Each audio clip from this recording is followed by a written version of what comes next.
Assalamualaikum students, welcome to Funds Academy with lecture number 2.15. बाबा second chapter जो 15 lecture है first year. Okay, topic है बाबा addition of vectors by rectangular components. Rectangular component बाबा x component, y component, z component. Component ज़रिए असां वेक्टरनि जी addition कंदासीं, संदन कंपोनेंट इस्तेमालु कंदासीं. हाणे एक्चुअली एडिशन तव्हां घटि में घटि ॿिनि वेक्टरनि जी करे सघो था, वधि में वधि मैक्सिमम माना केतिरा मेनी वेक्टर्स तव्हां U can use many vectors, केतिरा ई वेक्टर तव्हां इस्तेमालु करे सघो था. पर असां घटि में घटि ॿ वेक्टर त असां ॿिनि वेक्टरनि जी एडिशन कंदासीं रेक्टेंगुलर कंपोनेंट ज़रिए जेको फार्मूलो ठाहींदासीं. पोइ उन फार्मूला खे तव्हां केतिरनि ई वेक्टरनि लाइ इस्तेमालु करे सघो था. त हाणे फ़र्ज़ु कयो त इहे असांजा हिकिड़ा ॿ वेक्टर आहिनि, सर्टेन एंगल ते मिलियल आहिनि. हिकिड़ो वेक्टर आहे A1 जेको एक्स एक्सिस आहे, हीअ तव्हांजी एक्स एक्सिस आहे, यादि रखे छॾियो. हिकिड़ी एक्स एक्सिस आहे तव्हांजी ऐं तव्हांजी वाई एक्सिस आहे. ओके, त एक्स एक्सिस सां A1 वेक्टर जी एंगल आहे जंहिंखे θ1 आहे, ऐं साॻी एक्स एक्सिस आहे रेफरेंस लाइन सां वरी ॿियो वेक्टर आहे A2 जंहिंजी एंगल आहे θ2. साॻे नमूने सां असां वेक्टर A3 बि रखे सघूं था, A4 बि रखे सघूं था, A5 बि रखे सघूं था. माना मुख़्तलिफ़ वेक्टर्स असां मुख़्तलिफ़ एंगल ते, हिकिड़ो वेक्टर, ॿियो वेक्टर, टियों वेक्टर, चोथों वेक्टर, पंजो वेक्टर, चौं वेक्टर एंड सो ऑन. जेकॾहिं मेनी वेक्टर्स आहिनि त पोइ सभिनी, मिसाल जेकॾहिं फोर्सिस आहिनि सभई, हिकिड़ो फोर्स आहे, ॿियो फोर्स आहे, टियों फोर्स आहे, चोथों फोर्स आहे, कंहिं पथर ते या कंहिं बॉडीअ ते इहे ज़ोर लॻी रहिया आहिनि हिकु ई वक़्तु, त सभिनी जो हिकिड़ो गॾियल ज़ोर ठहंदो, रिज़ल्टेंट फोर्स. पथर धिकबो फ़र्ज़ु कयो त उहो उनजो मजमूई तरह हिकिड़ो फोर्स थो, सभिनी जो गॾियल फोर्स थो ठहे.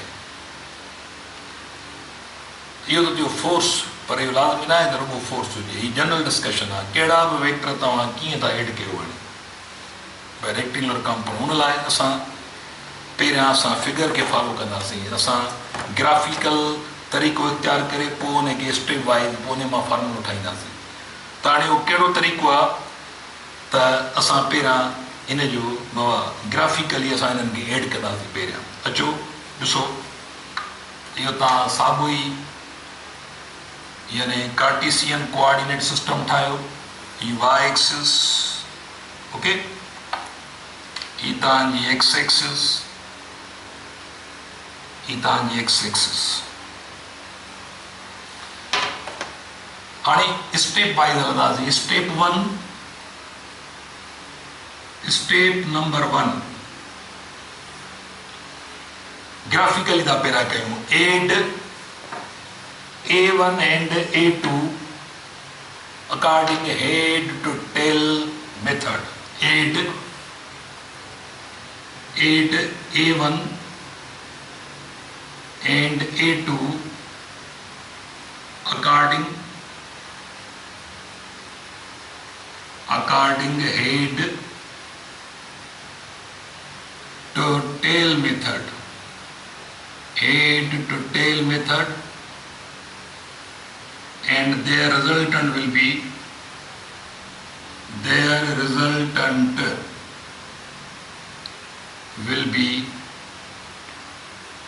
vector A. हाणे वेक्टर A रिज़ल्टेंट आहे. कंहिंजो रिज़ल्टेंट हूंदो A1 A2 जो. कीअं? अचो ॾिसो बाबा, असां A1 खे एज़ इट जीअं आहे जेतिरो आहे इन A1 खे असां उहा ज़ाहिरी आहे प्रैक्टिकली पलकार इस्तेमालु कंदासीं. माना जेको आहे सो या त डी इस्तेमालु कबी एंगल लाइण लाइ, या त असां जेको आहे सो जॉमेट्रिकल बॉक्स खणी उन ते जेॾी महिल असां बाक़ाइदे प्रॉब्लम ते ईंदासीं त पोइ असां जॉमेट्रिक बॉक्स इस्तेमालु कंदासीं. हाणे इहो तव्हां A1 खयो आहे हिते, इहो वेक्टर तव्हां A1 खयो, इहो A1 रखियो आहे तव्हां हिते. इन A1 जी एंगल जेका हुते आहे साॻी एंगल हिते हूंदी, θ1 ओके इहो वेक्टर आहे तव्हांजो A1। हाणे तव्हां छा कयो जो हिकिड़ी अहिड़ी एक्सिस माना जीअं ही हिन जे पैरेलल हिकिड़ी मथे लाइन असांखे हीअ लाइन हिन जे पैरेलल मथे लाइन हिकिड़ी ड्रा कयो डॉटेड बि। हाणे लाइन ड्रा छो कईसीं त जीअं असां जेको ॿियो वेक्टर खणूं हीउ जेको वेक्टर आहे हीउ जेको ॿियो वेक्टर आहे इहो केतिरी एंगल ते आहे फ़र्ज़ु कयो जेकर 70 जी एंगल ते आहे फ़र्ज़ु कयो इहो खणी अची असां हिते 70 जी एंगल ते रखंदासीं। त यादि रखे छॾियो त असां ॿियो वेक्टर खयों बाबा जेको ॿियो वेक्टर जेको खयोसीं जेको ॿियो वेक्टर खयोसीं इहो A2 आहे। हिते एंगल केतिरी आहे जेकर 70 आहे फ़र्ज़ु कयो हीअ एंगल जेकर फ़र्ज़ु कयो 30 आहे त हीअ बि 30 आहे हिते ऐं हीअ एंगल 70 आहे त पोइ असां छा कंदासीं असां इन A2 खे खणी फर्स्ट वेक्टर जे हेठि ते रखियो आहे पर असां हिते एंगल जेका आहे सा 70 रखंदासीं। हाणे यादि रखे छॾियो त हीउ त थियो तव्हांजो A1 हीउ थियो तव्हांजो A2 बाबा। A2 खे किथे आंदो अथऊं फर्स्ट वेक्टर जे हेठि ते पर जीअं त हीअ लाइन असां फ़र्ज़ु कयो थोरो असां suppose to be shifted at above position असां हिन खे फ़र्ज़ु कयो एक्स एक्सिस खे मथे कयो आहे त जीअं असां जेका एक्स एक्सिस सां एंगल आहे इहा एंगल असां प्रॉपर कढी सघूं। हाणे हीअ एंगल आहे θ2 एक्स एक्सिस सां जेके A2 जी एंगल आहे इहा साॻी एक्स एक्सिस फ़र्ज़ु कयो हिते आहे त इहा साॻी एंगल जेकर हिते 70 आहे त हिते बि इहा एंगल 70 हूंदी। हिन पहिरें वेक्टर जी एंगल जेकर 30 आहे त हिते बि हुनजी एंगल एक्स एक्सिस सां 30 आहे। हाणे हीअ जेकर फ़र्ज़ु कयो इहो वेक्टर एक्सटेंड करे हिते आणियूं त इहा साॻी एंगल 70 ठहंदी। उन करे थोरो असां हेल्प वठण लाइ हिन खे फ़र्ज़ु था कयूं एक्सिस खे हिन जे पैरेलल मथे लाइन कढी त जीअं असां प्रॉपर हिन वेक्टर खे डायरेक्शन ॾेई सघूं जेको हीअ डायरेक्शन आहे। हाणे हीअ वेक्टर आहे तव्हांजो A2 ठीकु आहे। त इहो तव्हां A1 ऐं A2 त मिलाया। हाणे A1 ऐं A2 जो जेको रिज़ल्टेंट आहे चए थो त add A1 A2 according head to tail method and their resultant will be vector A। हाणे लाज़मी आहे फर्स्ट वेक्टर जो टेल लास्ट वेक्टर जो हेड इहो तव्हांजो थियो वञे छा इहो तव्हांजो थियो वञे रिज़ल्टेंट।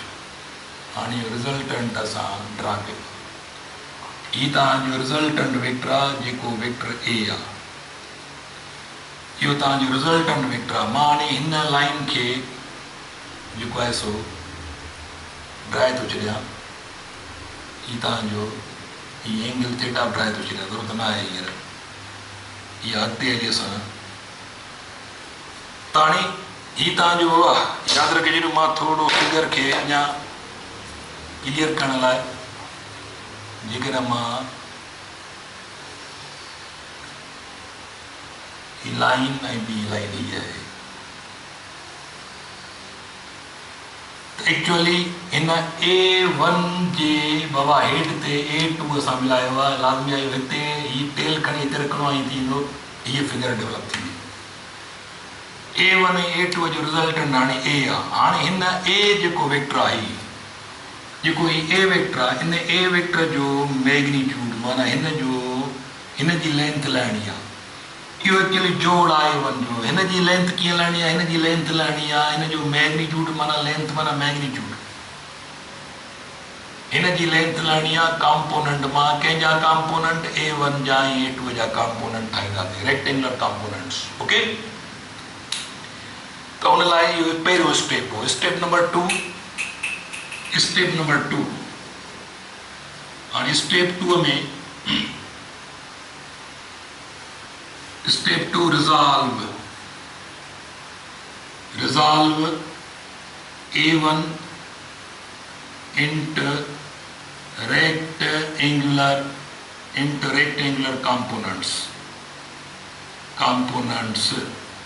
ये तो resolve A1 into rectangular component A1 के rectangular component में resolve के हाणे कीअं resolve कंदासीं हाणे component के मां बाबा A1 जा कंपोनेंट रेक्टेंगुलर कंपोनेंट ग्राफिकली इतां A1 जे हेड का लाइन ड्रॉप कराए भी हाणे ही थींदो y कंपोनेंट ऐं ही थींदो x कंपोनेंट। हाणे ही A1x ऐं ही कंपोनेंट थियो वञी A1y। ओके ॾिसो A1 खे विराए थो A1x ऐं A1y में, असां हिनखे कंपोनेंट में विराए छॾियो। कंपोनेंट में विराइण खां पोइ छा कयो अथऊं, असां हिते बि लिखंदासीं बाबा त A1x is equal two component कीअं लॻो A1 cos θ1 ज़ाहिर आहे x कंपोनेंट सां cos थीटा हूंदी। हिते जेका एंगल 1 आहे इहा इस्तेमालु कबी। एंगल 1 x कंपोनेंट लहण लाइ cos थीटा इस्तेमालु कंदी। इहो x कंपोनेंट आहे कंहिंजो A1 जो एंड A1y माना A1 जो y कंपोनेंट A1 sin θ1 ज़ाहिर आहे y कंपोनेंट लाइ sin थीटा इस्तेमालु कबी, x कंपोनेंट लाइ cos थीटा इस्तेमालु कबी ऐं y लाइ sin थीटा इस्तेमालु कबी। पोइ हिते करे आहियो रेक्टेंगुलर रिजोल्यूशन कंपोजिशन में यादि कजो। ओके हाणे छा कंदासीं स्टेप नंबर 3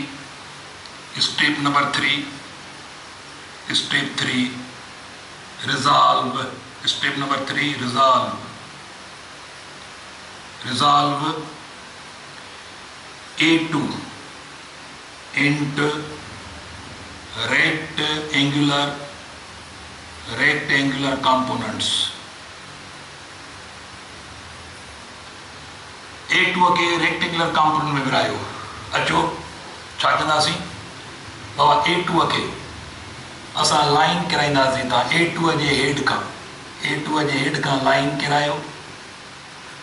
A2 जे हेड खां लाइन करायो बिल्कुलु। A2 जेका हेड खां लाइन कराईंदासीं जेका लाइन बिल्कुलु हेसि ताईं ईंदी, छाकाणि A2 जो टेल हिते आहे त ही थियो वञे। हाणे हितां खां हेसि ताईं इहो थियो वञे हिन A2 जो x कंपोनेंट ऐं ही लाइन थी वञे A2 जो छा बाबा y कंपोनेंट। त A1 जो x कंपोनेंट ही आहे, A1 जो y कंपोनेंट ही आहे, हाणे A2 जो x कंपोनेंट ही आहे। ॾिसो अलॉन्ग x एक्सिस आई ऐं A2 जो ही y कंपोनेंट आई जेको हिन y एक्सिस में आहे। हीअ साॻी एंगल आहे। हिते एंगल जेका θ1 आहे A1 जी एंगल x एक्सिस आहे, A2 जी एंगल केतिरी बि आहे उहा साॻी एंगल हिते आहे θ2। यादि रखे छॾियो त A2 जो x कंपोनेंट A2 जो y कंपोनेंट, A1 जो x कंपोनेंट A1 जो y कंपोनेंट। ओके त हिते लिखंदासीं therefore A2x is equal to A2 cos θ2। त ही कंपोनेंट लाइ असां cos थीटा इस्तेमालु कयूं, x कंपोनेंट आहे and A2y is equal to Baba A2 sin θ2। ये एंगल केतिरी हूंदी उन जो वैल्यू sin थीटा में इस्तेमालु कबो हिनखे मालूम करण लाइ ही एंगल ॾिसबी cos थीटा जो वैल्यू ॾिसबो। ओके त ही तव्हांजो ॿई वेक्टर A1 x ऐं y में विराइजी विया कंपोनेंट रेक्टेंगुलर कंपोनेंट में ऐं वेक्टर 2 खे बि रेक्टेंगुलर कंपोनेंट में विरायोसीं ॿिए स्टेप में या टे स्टेप में। ठीकु आहे, ही टियों स्टेप हो। चौथे स्टेप में वरी स्टेप नंबर 4 एड कंदासीं। हाणे छा एड कंदासीं, चए थो add x components of A1 जो x कंपोनेंट ऐं A2 जो x कंपोनेंट, माना हिन कंपोनेंट खे एड कंदासीं, ग्राफिकली एड कंदासीं। कीअं एड थींदा, जो हिन x कंपोनेंट खे लाहे अचबो हिते, माना हिते हीअ साॻी वेक्टर हिते लाहे अचबो त ग्राफिकली A1 सां A2 एड थी वेंदो। त हाणे मां हिनखे लाइन खे जेको आहे सो हेसि ताईं खणंदो अचां त जीअं मूंखे हिन जी लेंथ जी प्रॉपर ख़बर पए। हाणे असां हिते हीअ साॻियो वेक्टर ॼण हेठि लाहे आयासीं, इहो वेक्टर हेठि लाहे आयासीं, यो a2x हेठ अची वियो। हाणे मां स्टेप नंबर 4 तो एक्चुअली लिखां, इतने मां इनके ड्राया तो मां जीअं वधाए सघां किसे के। हाँ स्टेप नंबर 4 बाबा, स्टेप नंबर 4 ये तो add x components of vectors a1 and a2। a1 ऐं a2 जा x कंपोनेंट एड कयो, जेके असां एड कया a1x ऐं a2x। ओके, त हाणे यादि रखो बाबा, हाणे यादि रखिजो त हाणे ही जेको वेक्टर आहे, जेको रिज़ल्टेंट वेक्टर आहे, इन जा हाणे 2 x कंपोनेंट आहिनि, छाकाणि जो ही रिज़ल्टेंट ख़ुदि ॿिनि वेक्टरनि जो जोड़ आहे। उनजे करे हाणे हिन जा 2 x कंपोनेंट थी विया, हिकिड़ो फर्स्ट वेक्टर जो x कंपोनेंट, ॿियो हिन सेकंड वेक्टर जो x component E.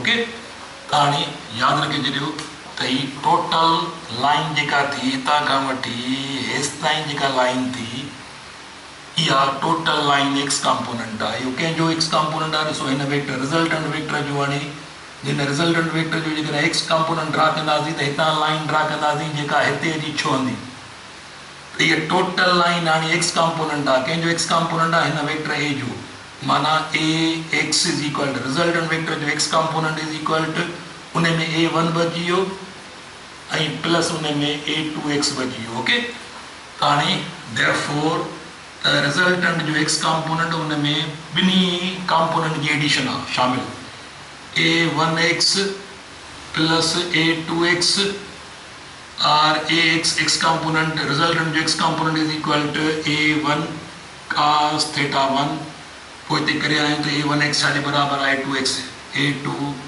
Power cos θ2। Okay, हाणे हीअ आहे तव्हांखे ॿिन्ही वेक्टरनि जे x कंपोनेंट जी हीअ एडिशन आई आहे। हितां खां वठी x कंपोनेंट फर्स्ट वेक्टर जो, x कंपोनेंट सेकंड वेक्टर जो, ॿिन्ही खे एड कयो त एक्चुअली हिन ओरिजिन O खां वेंदे हिन पॉइंट P ताईं जेका लाइन आहे, इहो रिज़ल्टेंट वेक्टर आहे। हाणे रिज़ल्टेंट वेक्टर जा 2 x कंपोनेंट आहिनि, a1x ऐं a2x। ओके, माना ही टोटल हाणे हिकिड़ो x कंपोनेंट आहे हिन जो, जंहिंमें 2 आहिनि एक्चुअली। ये जो हिन रिज़ल्टेंट वेक्टर जो ये x कंपोनेंट आहे, इहो एक्चुअली ॿिनि x कंपोनेंट जो जोड़ आहे। हिकिड़ो a1 जो x कंपोनेंट आहे, हिकिड़ो a2 जो x कंपोनेंट आहे, जेको हेठि लाहियासीं। हाणे step number 5 add y components of छाजा y components of vectors a1 and a2। a1 ऐं a2 जा y component एड कयो। y component कहिड़ा आहिनि? a1 जो y component ही आहे ऐं a2 जो y component ही आहे, a2y, a1y, a2y। इन्हनि खे ग्राफिकली एड कयो। ग्राफिकल कीअं एड कंदासीं? असां हिन कंपोनेंट खे हेॾे शिफ्ट कंदासीं, हिते आणींदासीं त पोइ इहो a1y एड थी वेंदो a2y सां। हिनखे बाबा हिते था जी शिफ्ट कयूं त इहो असां ॼण त खणी आयासीं हेॾे। हाणे इहो असां a1y हेॾे शिफ्ट कयो आहे, साॻी लेंथ साॻियो डायरेक्शन, इहो a1y शिफ्ट थी वियो। हाणे a1y सां इहो a2y एड थी वियो, त इहो तव्हांजो हाणे इहो सॼो जेको यादि रखिजो त हीअ टोटल हितां खां हेसि ताईं लाइन ठही वई, जेका हेसि ताईं हिन P ताईं, ई जेका टोटल लाइन आहे इहा एक्चुअली हिन रिज़ल्टेंट वेक्टर जो ही सॼो y कंपोनेंट ठही वियो, हिन रिज़ल्टेंट वेक्टर जो ही सॼो x कंपोनेंट, ऐं ही सॼो थियो वञी छा बाबा y कंपोनेंट। हिन रिज़ल्टेंट वेक्टर जो ही y कंपोनेंट आहे, जंहिंमें छा छा आहे? जंहिंमें a1y ऐं प्लस a2y ऐं प्लस a2y। ओके, तो बाबा देयरफॉर रिज़ल्टेंट वेक्टर जो हाणे y कंपोनेंट, जंहिंमें 2 कंपोनेंट एड थी विया, हिकिड़ो a1y जो, ॿियो a2 जो y कंपोनेंट। त ay is equal to a1 sin θ1 plus छाकाणि जो पोइ ते करे आहियूं a1y छाजे बराबरि आहे a1 sin थीटा 1 a2 बराबरि आहे छाजे a1 sin theta 2 a1 sin theta 1 plus a2 sin theta 2 okay त असां ग्राफिकली बि होते y कंपोनेंट एड कया आहिनि त असां मैथमेटिकली बि असां ग्राफिकली बि यानी x कंपोनेंट खे असां हिते थ्योरेटिकली बि ॿियनि लफ़्ज़नि में एड कया आहिनि ओके हाणे असांखे हिन रिज़ल्टेंट वेक्टर जा x कंपोनेंट बची वियो रिज़ल्टेंट वेक्टर जो y कंपोनेंट बची वियो कंपोनेंट मां संदसि हिन वेक्टर खे लहंदासीं रिज़ल्टेंट वेक्टर लाइ रिज़ल्टेंट वेक्टर लाइ माना इन जो लेंथ लहणु ऐं प्लस इन जी हीअ एंगल लहणु डायरेक्शन लहणु माना ये एंगल त रिज़ल्टेंट पाण केतिरो आहे केतिरी लेंथ जो आहे ऐं केतिरी एंगल ते आहे ओके हाणे अचो स्टेप नंबर 6 स्टेप नंबर 6 में हाणे हिन जो मैग्नीट्यूड था लहूं त स्टेप नंबर 6 में मां हिन खे बाबा हिते ड्रायांसि थो स्टेप नंबर 6 में step number 6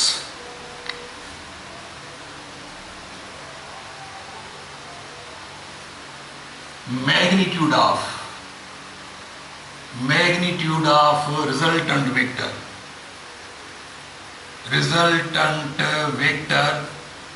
resultant vector A इन resultant vector जो magnitude होगा हाणे resultant vector जो magnitude कीअं लाभो ॾिसो since component मां magnitude कीअं लाभो आहे A is equal to under root x component square plus y component square असांखे ख़बर आहे हिन कंडीशन जी therefore resultant vector जो magnitude मां हीअं लिखी सघां थो magnitude is equal to under root हाणे हिन वेक्टर जो x component जेको आहे resultant vector जो x component हीअ आहे y component हीअ आहे सॼो त लिखंदुसि ax यानी ax square plus ay square okay हाणे ॾिसो बाबा और रिजल्टेंट वेक्टर जो x component is equal to हाणे ख़बर आहे तव्हांखे त ax उन में छा छा आहे पोइ हिते पढ़ी आयो त ax जेको आहे सो ही टोटल x कंपोनेंट आहे जेको एडिशन आहे कंहिंजी a1x प्लस a2x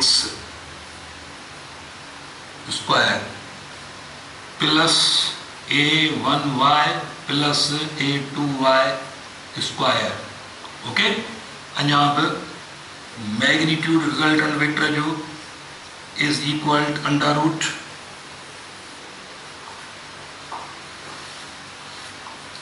ॾिसो बाबा तव्हांखे ख़बर आहे त a1 cos theta 1 plus a2 cos theta 2 whole square ठीकु आहे वरी a1 sin थीटा 1 इन जा वैल्यू मिलियल आहिनि पोइ हिते plus a2 sin theta 2 whole square okay त ही मैग्नीट्यूड लाइण जो फार्मूलो थी वियो बाबा हाणे असांखे a1 मिलियल हूंदो ही a1 केतिरो आहे हुनजी एंगल केतिरी आहे a2 केतिरो आहे केतिरी एंगल ते आहे जेकॾहिं अञा बि घणा वेक्टर हुजनि त पोइ छा लिखंदासीं a1 cos theta 1 plus a2 cos theta 2 ते प्लस ॾे a3 cos theta 3 a4 cos theta 4 and so on and नमूने सां a1 sin theta 1 plus a2 sin theta 2 plus a3 sin theta 3 plus a4 sin theta 4 and so on त ही magnitude लाइण जो फार्मूलो ठही वियो इन खे अॻिते असां इस्तेमालु कंदासीं हिन मां असां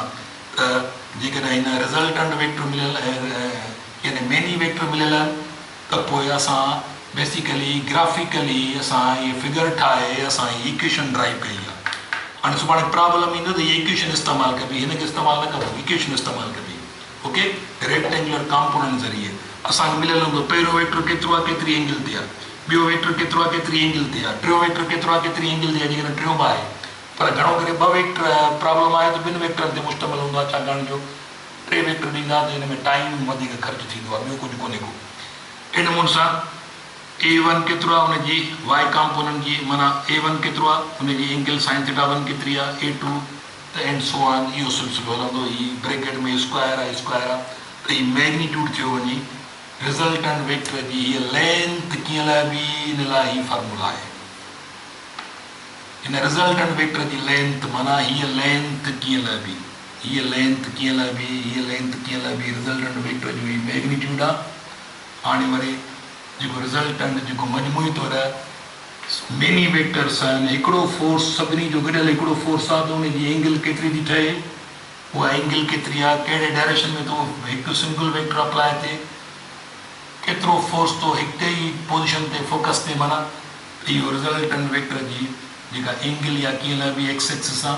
हाणे step number 7 direction of resultant vector. Direction माना एंगल हुनजी एक्स एक्सिस सां। Direction of resultant vector, direction of resultant vector. Step number 7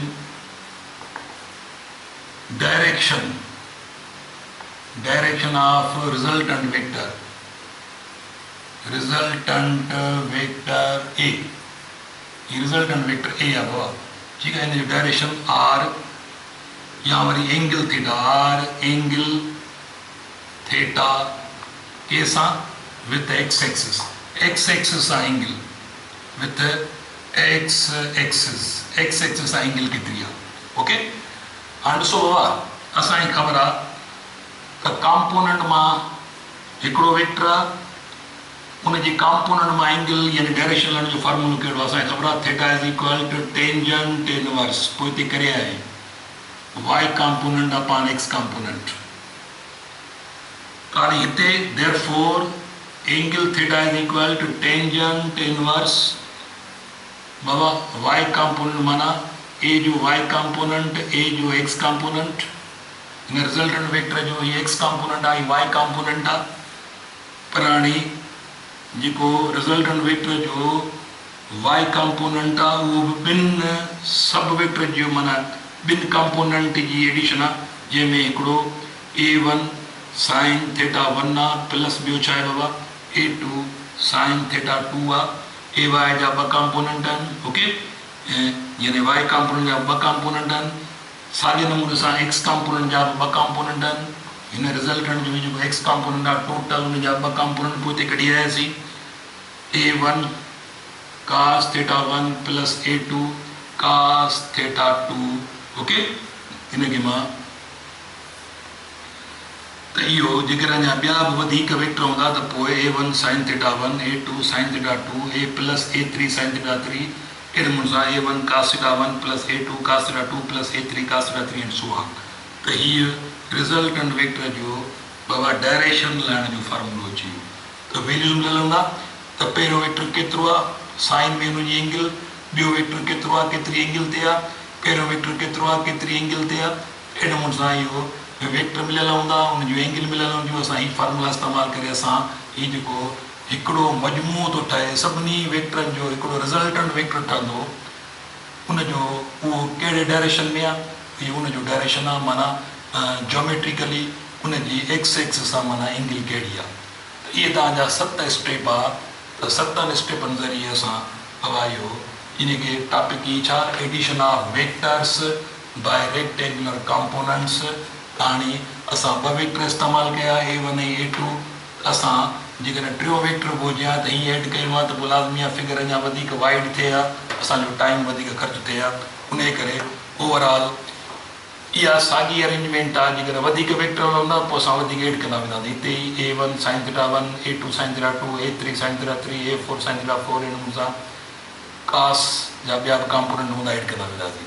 इहे तव्हांजा 7 स्टेप आहे addition of vectors by rectangular component. त अॼोको लेक्चर हिते असां वाइंड अप था कयूं, वरी ॿिए लेक्चर में अवां सां गॾु हूंदासीं। तेसिताईं बाबा पंहिंजो ख़्यालु कजो। अल्लाह हाफ़िज़।